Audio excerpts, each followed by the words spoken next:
Hello guys, good afternoon. Ito nga pala guys yung ginagawang tempura rin. Same ang tempura.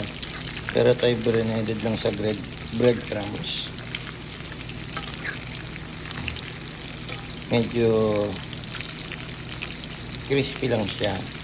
Hindi siya gaya nung tempura na sobrang lambot pag yung pag pinirito, crispy siya, pero after mga 2 minutes or 5 minutes, wala na siya, lalambot na siya dahil butter lang kasi yun.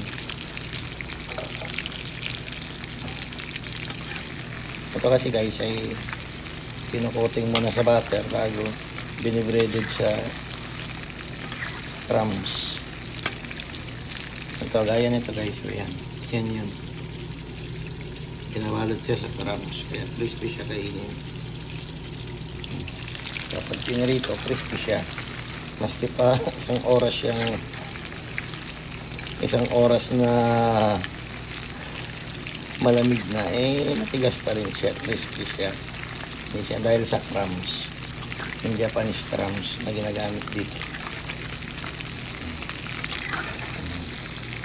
Kaya nagpapaluto na to guys.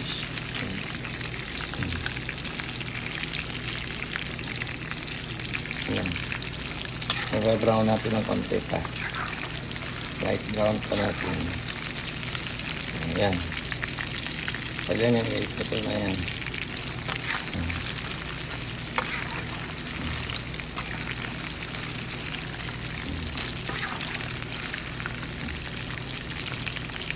Ito ay tempura shrimp. Thank you guys for watching. Please don't forget to like and follow. Thank you so much.